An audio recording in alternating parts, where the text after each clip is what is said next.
আসসালামু আলাইকুম রহমতুল্লাহ বরকাতুহু। তে বন্ধুগণ, আশা করি আল্লাহ পাকের রহমতে সকলেই সহি সালামত আছেন। তে কবি গাজী আক্কাস আলী ইউটিউব চ্যানেল 017140885009 এর পক্ষ থেকে আপনাদের সকলের প্রতি রইল একান্ত আন্তরিক শুভেচ্ছা ভালোবাসা। তে বন্ধুগণ, এখন আপনাদের সামনে স্বরচিত একটা কবিতা পাঠ করবার চেষ্টা করব। কবিতাটার নাম হলো তবু এত দেমাগ কেন। তবু এত দেমাগ কেন এই কবিতার মধ্যে বোঝানো হয়েছে মানুষ একটা দুর্বল জীব, একটা নিঃস্ব জীব। জন্মের আগে কোথায় ছিল সে জানে না, জন্মের পরে মৃত্যুর পরে কোথায় সে জানে না, ইহ জগতে কে তারে চালায় তাও জানে না। কত অসুখ বিসুখ জ্বর জড়ালি তার ভিতরে কত কিছু আছে, খারাপ জিনিস আছে কত কিছু। তো তার মধ্যেও তার কেন এই দেমাগ? আবার মারা গেলে মাটি হয়ে যাবে দেহটা, তারপরে দেমাগ কেন? এই চরম সত্য কোথায় মানুষকে একটু ভালো ধারণা দেওয়ার জন্যে, একটু সোজা পথে চলার জন্যে বা দেমাগটা দূর করার জন্যে এই কবিতাটা খুব একটা ফ্যান্টাস্টিক কবিতা। তে শুনুন কবিতাটা।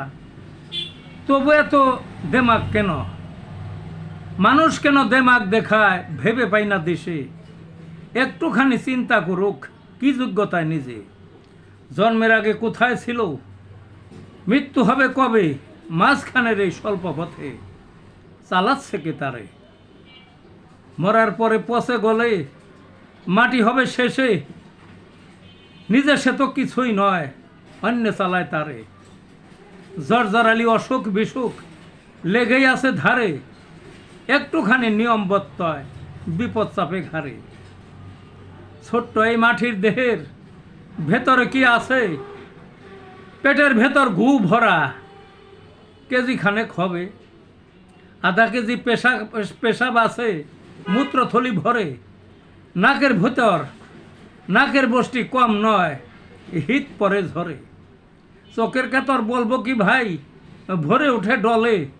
মুখ দিয়ে রাবিশ গন্ধ খারাপ মলের চেয়ে, মানে মুখ দিয়ে যে দুর্গন্ধ, এটা মলের চেয়ে খারাপ গন্ধ। এইটাই একটুখানি নিম্ন বায়ু, ঘৃণায় সবাই দূরে।